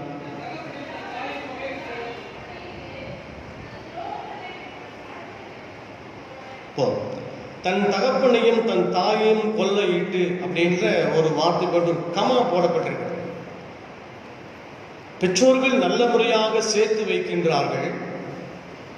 அதுக்கு பின்பதாக வரக்கூடிய சந்ததி எல்லாம் அதை உடனடியாக பெற்றுக்கொள்ள வேண்டும் என்பதற்காக தகப்பனையும் தாயும் இன்றைக்கு அதை அவர்கள் அனுபவித்துக் கூடாது, தான் மட்டும்தான் அனுபவிக்க வேண்டும் என்கிற நிலையிலே அவர்களை இன்றைக்கு கொலை செய்கிற மகனே தன் தகப்பனையும் தாயும் கொலை செய்கிற எத்தனையோ நிகழ்வுகளை நீங்கள் செய்தித்தாளில் படித்திருக்கலாம், தொலைக்காட்சியில் பார்த்திருக்கலாம். இப்படி ஒருவேளை நீங்கள் வாழ்ந்து விடக்கூடாது. கொள்ளையிட்டு அது துரோகம் அல்ல. பெற்றோருக்கு செய்கின்ற நிலையெல்லாமே பார்த்து கொண்டிருக்கும் பொழுது நான் சாதகமாகத்தான் செய்து கொண்டிருக்கிறேன் என்பதை வைத்துக்கொண்டு அது துரோகம் அல்ல என்று சொல்லி எதிர்மறையாக செய்கிறவர்கள் அவர்கள் பால் கடிக்கிற மனுஷனுக்கு தோழன் என்று வேதம் சொல்லுது. ரொம்ப ஜாக்கிரதையா. நம் அம்மாவையும் அப்பாவையும் எந்த அளவுக்கு நாம் கவனித்துக் கொள்கிறோமோ அதனுடைய பின்னணியம் தான் நம்முடைய வாழ்க்கையில ஆசீர்வாதங்கள் எல்லாம் படிப்படியாக தொடரும். அது ஒருவேளை துண்டிக்கப்பட்டு விட்டால் நம்முடைய வாழ்க்கையில தொடரப்படுகின்ற ஆசீர்வாதம் சில நேரங்களில் துண்டிக்கப்பட்டு விடும் என்பதை பற்றியும் வேதவசனம் மிக தெளிவாய் சொல்கிறது. கடைசியாக மத்தேயு எழுதின சுவிசேஷம் 7ஆம் அதிகாரத்திலே சொல்லப்பட்டிருக்கிறது, நல்ல மரம் எல்லாம் நல்ல கனிகளை கொடுக்கும், அம்மாவும் அப்பாவும் நல்ல கனிகளை கொடுக்கக்கூடிய நல்ல மரம். நீ எவ்வளவுதான் நீங்க கெட்ட கனியை கொடுக்கறதுக்கு நமக்கு சாதகமான சில காரியங்கள் எல்லாம் சாதித்து கொள்ள வேண்டும் என்கிற வகையில பெற்றோரிடத்திலே ஒரு தீமையான செயல்களை கேட்டு பாருங்கள், இடம் கொடுக்கவே மாட்டாங்க. நீ செய்வது தவறு, நீ கேட்பது தவறு என்று சொல்லுகின்ற நிலையில் தான் பெற்றோர்கள் இன்றைக்கும் நல்ல கனிகளை கொடுத்து கொண்டிருக்கிறார்கள் என்று வேதம் சொல்லுகிறது. அதனாலே இந்த உலகத்திலே வாழுகிற நீங்கள் நானும், பெரியவர்களை கனப்படுத்துகிற நீங்கள் நானும், இந்த உலகத்திலே விசாலமான வழிகளுக்குள்ளாக அந்த ஆசாபாசங்களுக்குள்ளாக செல்லாமல் ஒரு குறுகிய வழியிலே கடவுளுக்கு நேராக அழைத்து செல்லப்படுகின்ற நல்ல கனிகளை கொடுக்கக்கூடிய நிலையிலே நீங்கள் நான் இருக்க வேண்டும் என்பதை பற்றி ஆண்டவராகிய இயேசு கிறிஸ்து மிக தெளிவாக சொல்கிறார். கடைசி ஒரு வசனத்தை நான் சொல்லி முடிக்கிறேன். நீதிமொழிகள் 16ஆம் அதிகாரம் 31வது வசனம், நீதியின் வழியில் உண்டாகும் நரை மயிரானது மகிமையான கிரீடம். ஒரு சாலமோன் ஞானி எந்த அளவுக்கு உயர்த்தி கொண்டு போய் ஒரு மிகப்பெரிய சவாலை இங்கே சந்திக்கிறதை போல சாலமோன் ஞானி ஒரு வசனம் பதிவு செய்கிறார். நீதியின் வழியில் உண்டாகும் பெற்றோர்கள், நீதியின் வழியிலே நடக்கின்ற பிள்ளைமார்கள், நீதியின் வழியிலே நடக்கின்ற பெற்றுக்கொள்ளுகின்ற ஆசீர்வாதங்கள், உண்மையாய் வழியிலே வருகின்ற ஆசீர்வாதங்கள், நீதியோடும் நியாயத்தோடும் உண்டாகின்ற பெற்றோர் வழியாக வருகின்ற ஆசீர்வாதங்கள் என்பது அந்த அம்மாவையும் அப்பாவையும் பெயர் குறிப்பிடாமல் என்ன சொல்லுகிறார், இந்த நரை மயிரானது மகிமையின் கிரீடம் என்று சொல்கிறார்.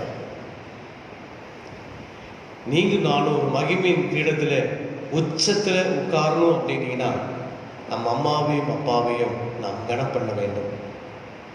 பூமியில நீடித்த நாட்களாய் நிலைத்திருக்க வேண்டும் என்று சொன்னால் உன் தகப்பனையும் தாயும் கனம் பண்ணுவாயாக. ஜெபம் செய்வோம். அன்பின் பிதாவே, எங்களை தாழ்த்துக்கிறோம். இந்த நேரத்தில் முற்றிலுமாய் அர்ப்பணிக்கிறோம்.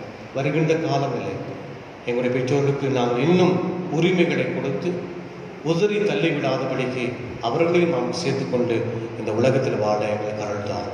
இயேசு மூலமாக ஜெபிக்கிறோம் நல்ல பிதாவே. ஆமென்.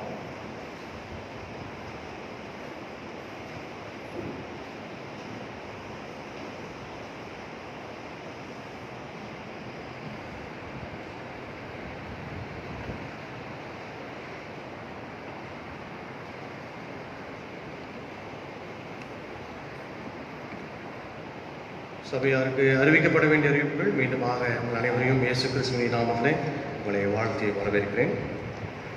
நாளை தினம் நம்முடைய திருமண்டலத்திலே ஆயராக அருள் பொழிவு பெறக்கூடிய பெயர்களை கடந்த வாரத்தில் வாசித்தேன். இந்த நாளிலும் நாளை பெயர்களை நான் வாசித்தேன். அவர்கள் நாளை தினத்திலே நம்முடைய பேராயுடைய கருத்திலே அருள் பொழிவு பெற இருக்கிறார்கள். இந்த ஆர்டினேஷன் கொடுக்கின்ற நம்முடைய பேராயருக்காகவும் ஆர்டினேஷன் பெறுகிற அருமையான சகோதரருக்காக நீங்கள் ஜெபிக்கும்படி உங்களை அன்போடு நான் கேட்டுக்கொள்கிறேன். பெயர்களை நான் வாசிக்கிறேன்.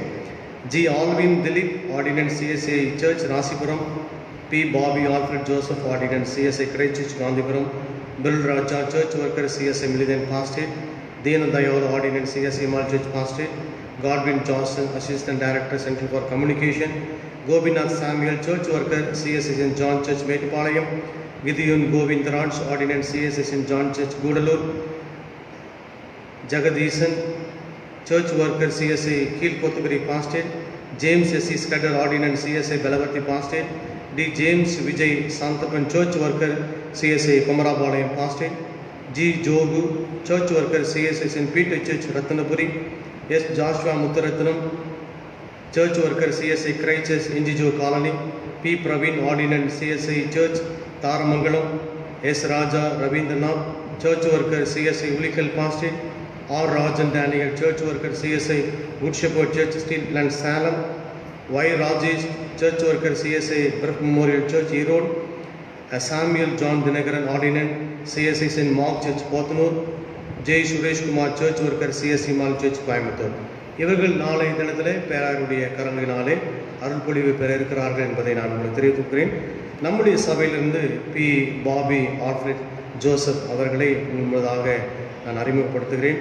அது மட்டுமல்ல, பி. பிரவீன் ஆர்டினன்ட் CSS சாரமங்கலம் 2 பேரும் சபை முன்பதாக உங்களை அறிமுகப்படுத்துகிறேன். கடந்த ஆண்டிலே அவர்கள் நம்முடைய கோவை திருமணத்திலே பணியாற்றி நம்முடைய UTC யுனைடெட் தியாலஜிக்கல் பைபிள் காலேஜில் BD முடித்து இந்த ஜூன் மாதம் நம்முடைய ஆலயத்தில் அவர்கள் ஆர்டினெண்ட்டாக இங்கே அப்பாயின்மெண்ட் பண்ணப்பட்டார். அந்த ஜூன் மாதம் முதற்கொண்டு அவர்கள் தொடர்ந்து நம்முடைய கிளை சபையாக இருக்கக்கூடிய கீரணத்தும் காலப்பட்டிலே அவர்கள் பணியாற்றி வருகிறார்கள். நாளை தினத்திலே அவர்கள் ஆண்டோடைய அருள் பொழிவு பெறுகிற காரணத்தினால இன்றைக்கு நான் வர அவர்களுக்கு அனுமதித்து நான் இருக்கிறார்கள். அவர்கள் நம்முடைய CSI கிரைஸ்ட் சர்ச் காந்திபுரத்தின் மூலியமாக நம்முடைய பாஸ்டர் கம்பெனி சார்பாக சபையின் சார்பாக அவர்களுக்கு நாம் நம்முடைய வாழ்த்துக்களை நான் தெரிவித்துக் கொள்கின்றோம்.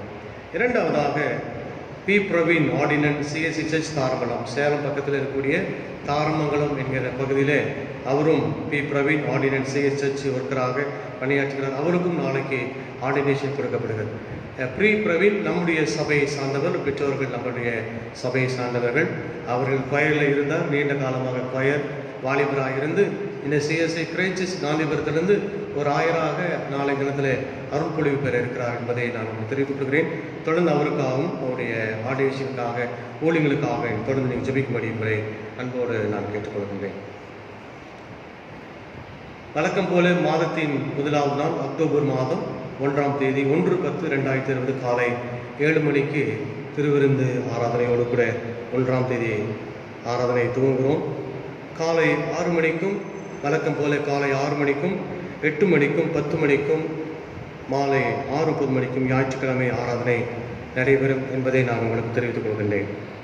கடந்த 24/9/2020 நடந்த பொது சேகர குழு கூட்டத்தில் எடுத்த முடிவின்படி திருச்சபை மக்கள் அநேக மக்கள் கேட்டுக்கொண்டதன் பேரில் இம்மாதம் 1ஆம் தேதி முதற்கொண்டு வருகின்ற ஆராதனைகள் சபை மக்களுக்கு மிக பாதுகாப்போடும் சுத்தத்தோடும் சுகாதாரத்தோடும் யாருக்கும் எந்த விதமான பாதிப்பு ஏற்படாதபடி வகையிலே திருவிருந்து கொடுப்பதென முடிவு செய்யப்பட்டது. எப்படி கொடுக்கலாம் என்கின்ற பல விளக்கங்களை ஒரு நீண்ட டிஸ்கஷன் என்பதாக உரையாடல் என்பதாக விரிவாக பேசப்பட்ட பின்பு இந்த முடிவு எடுக்கப்பட்டிருக்கிறது. அதனால் பொது சேகர குழு எடுத்த முடிவின்படி அக்டோபர் மாதம் 1ஆம் தேதி காலை ஆராதனை முதற்கொண்டு வருகின்ற ஞாயிற்றுக்கிழமை திருவிருந்து ஆராதனையாக ஞாயிற்றுக்கிழமை தொடர்ந்து நடைபெறும் என்பதை நான் உங்களுக்கு தெரிவித்துக் கொள்கின்றேன். நம்முடைய சபை சேர்ந்த திரு பொன்னு ராஜேந்திரன் அவருடைய துணைவியார் திருமதி கிறிஸ்டி ராஜேந்திரன் அவர்கள் வெள்ளிக்கிழமை கத்தருக்குள்ளாக நித்திரையடைந்தார்கள். நீங்கள் தொடர்ந்து அவர் இழந்து தவிக்கின்ற அவருக்கும் அவருடைய குடும்பத்தின் மக்களுக்கும் பிள்ளைகளுக்குமாக நீங்கள் தொடர்ந்து ஜெபித்துக் கொள்ளுமாறு உங்களை அன்போடு நான் கேட்டுக்கொள்கின்றேன். திருமண அறிக்கை. நமது சபையை சேர்ந்த திரு துரைசிங் அவர்களின் மகன் செல்வன் டி.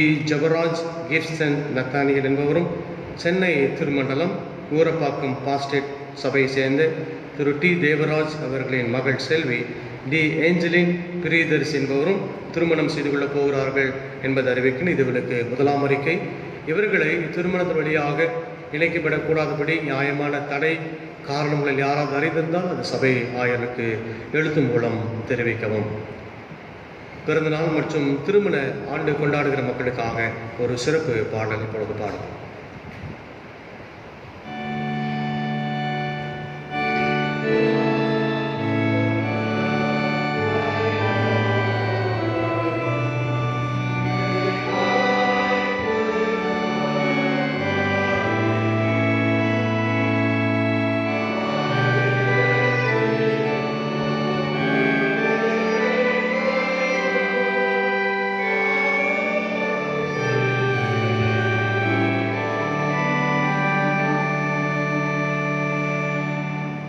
நேசிக்கிற அன்பின் பிதாவே, மீண்டுமாக நாங்கள் நன்றி செலுத்துகிறோம். சிறு வயல் முதற்கொண்டு முதியோர் வரைக்குமாக தங்களுடைய பிறந்தநாளை கொண்டாடி கொண்டிருக்கிற மக்களுக்காக ஜெபிக்கிறோம். கர்த்தருக்கு வேண்டிய ஆசீர்வாதங்களையும் இந்த புதிய ஆண்டிலே அவளுக்கு கொடுக்கப்பட வேண்டிய அனைத்து நன்மைகளையும் நீ தர வேண்டும் என்று நாம் ஜெபிக்கின்றோம்.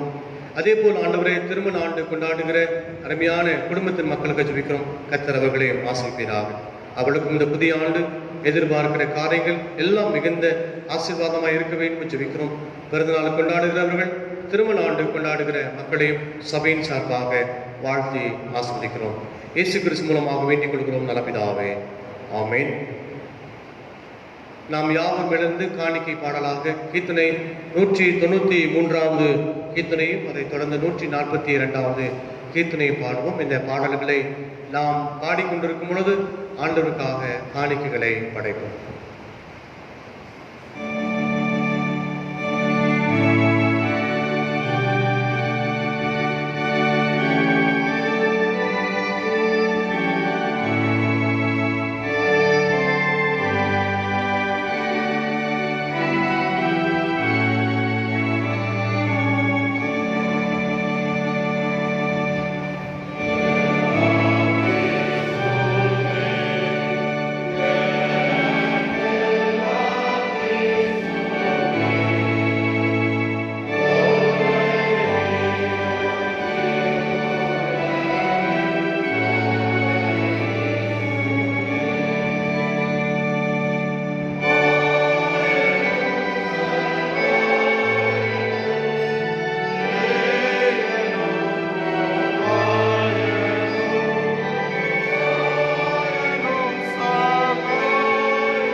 ஜெபம் செய்வோம்.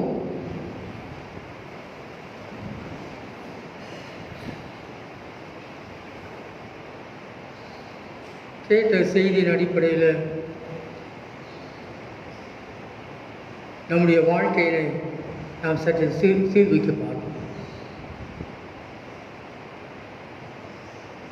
ஆண்டவர் கொடுத்த நன்மைகளை, கிருபைகளை, ஆசீர்வாதங்கள் ஒவ்வொன்றையும் நாம் நினைவு கொண்டு பார்த்து உள்ளார்ந்த மனதோடு நன்றியை நாம் சொல்லுவோம்.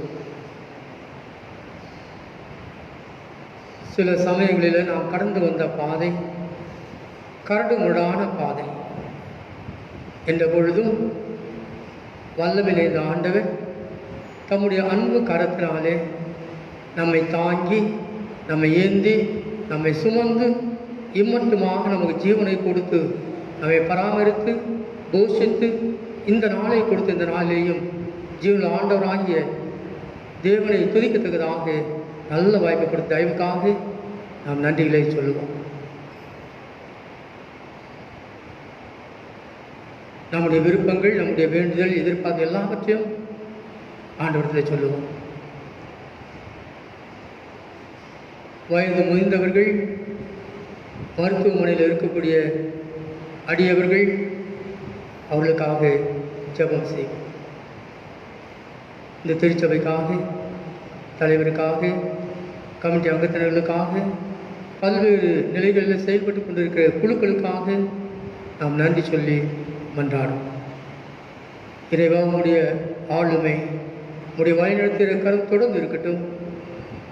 நல்ல காரியங்களை செய்ய கரங்களை உறுதிப்படுத்தும், பலப்படுத்தும் என்று சொல்லி நாம் வேண்டிக் கொள்ளும்.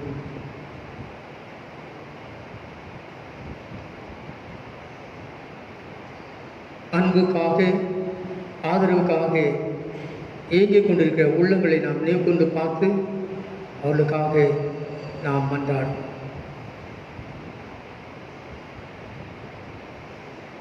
நாளை தினத்தில் அருட்பொழிவு பெற இருக்கிற அடியவர்களுக்காக நாம் மன்றாடும்.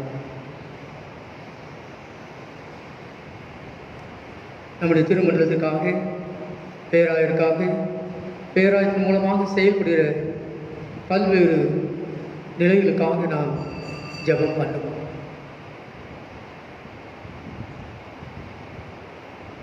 நம்முடைய நாட்டுக்காக, நாட்டை ஆளுகை செய்தவர்களுக்காக மன்றாடுவோம்.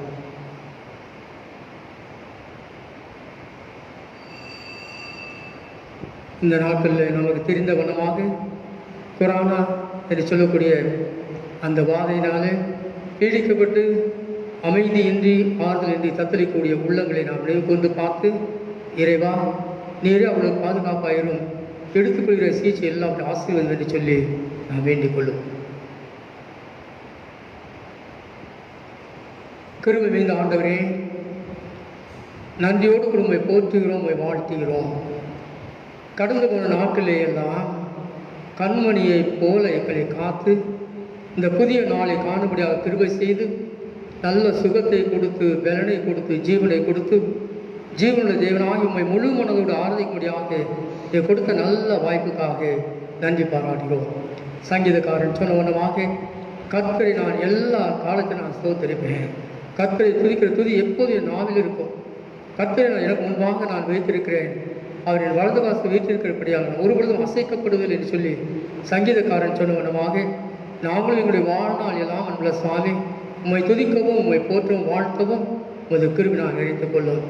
எங்களுடைய எண்ணங்கள், எங்களுடைய விருப்பங்கள், வேண்டுதல் எல்லாவற்றையும் அறிந்திருக்கிறேன். எல்லாவற்றையும் அன்புள்ள சுவாமி ஏற்று நாளில் நிறைவேற்றி தருவதற்காக நன்றி பாராட்டுகிறோம். சிறப்பாக இப்பொழுது நாங்கள் வேண்டிக் கொண்ட காரியம் எல்லாவற்றையும் அறிந்திருக்கிறேன். கேட்கக்கூடாதபடி உங்களுடைய செய்யும் மந்தமாகவில்லை, கொடுக்கக்கூடாதபடி உங்களுடைய கரும் குறுகி போல் என்று சொல்லி நாங்கள் அறிந்திருக்கிற வண்ணமாக ஏற்ற நாளில் அந்த சாயெல்லாம் நாம் பெற்றுக்கொள்ளும்படி நாங்கள் தேவனே அமைதியோடும், நம்பிக்கையோடும், விசுவாசத்தோடும், பொறுமையோடும் எங்களுடைய வாழ்க்கையை நடத்திருக்கிற உதவி செய்யும். நாட்கள் அன்புள்ள சுவாமி எங்களுக்கு கொடுத்திருக்கிற பெற்றோர்களுக்காக நன்றி பாராட்டுகிறோம். தேவனே, அவர்கள் செய்ய வேண்டிய கடமைகளை உண்மையான மனதோடு, முழு மனதோடு, மகிழ்வோடு நாங்கள் செய்யப்படியான திராணியை தந்து எங்களை பலப்படுத்தும். அன்புக்காகவும் ஆதரவுக்காகவும் இயங்கிக் கொண்டிருக்கிற உள்ளங்களை தேவனை கண்டு அவர்களுக்கு அமைதியை கொடுத்து தேவனை அவளை ஆசீர்வதிக்க வேண்டும் என நாம் வேண்டிக் கொள்கிறோம். இது மட்டுமாக எங்களுக்கு ஒவ்வொருவரும் நம்மள சுவாமி உங்களுடைய கருவிகளாக எடுத்து பயன்படுத்துவதற்காக நன்றி பாராட்டுகிறோம். வருகிற நாட்களிலேயும் உங்களுடைய கிருபை எங்களோடு தங்கி இருக்கட்டும். இது பிரசாதம் எங்களோடு கூட இருக்கட்டும். நல் மேய்ப்பனாகிய நீர் எங்களுடைய காலையில் தீபமாக இருந்து நிறைவான பல ஆசீர்வாதம் வழி நடத்தும். உங்களுடைய கருத்திலிருந்து பெற்றுக்கொண்ட நன்மைகள் ஏராளம் எல்லாவற்றையும் நினைவுக்கு வந்து காத்துள்ளாக மகிழ்வோடும் மன நிறைவோடும் சந்தோஷத்தோடு அந்த சாமி உடைய சன்னிதானம் கொண்டு வந்து படைத்திருக்கிற இந்த காணிக்கை உடைய கருத்தில் கொடுக்கிறோம். இந்த காணிக்கை அங்கீகரியும் எங்கள் அனைவரையும் ஆசீர்வதியும். அன்பின் ஆண்டவராகிய இயேசுவின் இன்ப நாமத்தில் பணிந்து கொண்டாடுகிறோம் அன்புள்ள பிதாவே. நம்முடைய ஆண்டவராகிய இயேசு கிறிஸ்துவினுடைய கிருபையும் பிதாவாகிய தேவனுடைய அன்பும் பரிசுத்த ஆவியானவருடைய அன்பும் ஆசீர்வாதமும் நம் அனைவரோடும் இன்று சதா காலங்களிலும் நிலைத்திருப்பதாக.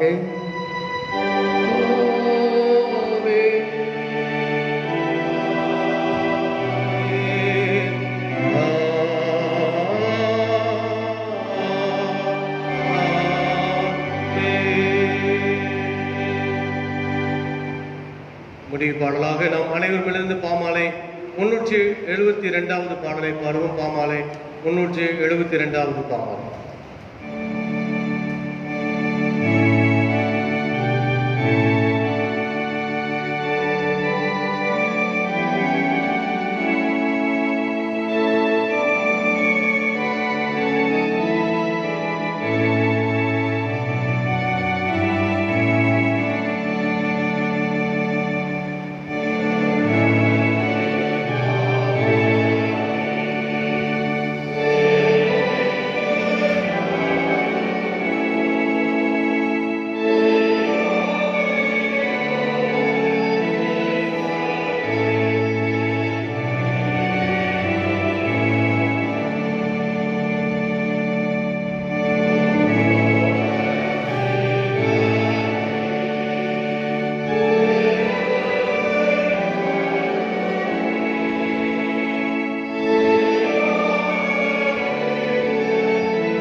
அன்பு நிறைந்த ஆண்டவரே, மீண்டுமாக உமக்கு நன்றி செலுத்துகிறோம். நாங்கள் கடந்து வந்த நாட்கள் மாதங்கள் முழுமையாக கத்திரங்களை இறுக்கமாக எங்களை பற்றி கொண்டு வழிநடத்த தயவுக்காக நன்றி பாராட்டுகிறோம். அதே விதமான உடைய வழிநடத்தலை வருகின்ற நாட்கள் வருகின்ற மாதங்களில் நாங்கள் பெற்றுக்கொள்ள விரும்பித்தார். இந்த ஆராதனை கடந்து கொண்டிருக்கிற அனைவரையும் இயேசு கிறிஸ்துவின் இனிய பெயரை நாங்கள் வாழ்த்தி அனைவரையும் நாங்கள் ஆஸ்வதிக்கிறோம். இயேசு கிறிஸ்து மூலமாக வேண்டிக் கொள்கிறோம் எங்கள் அன்பு பிதாவே. ஆமென். கர்த்தர் உங்களோடு இருப்பாராக. சமாதானத்துடனே புறப்பட்டு செல்லுங்கள். கர்த்தருடைய நாமத்தினாலே ஆமென்.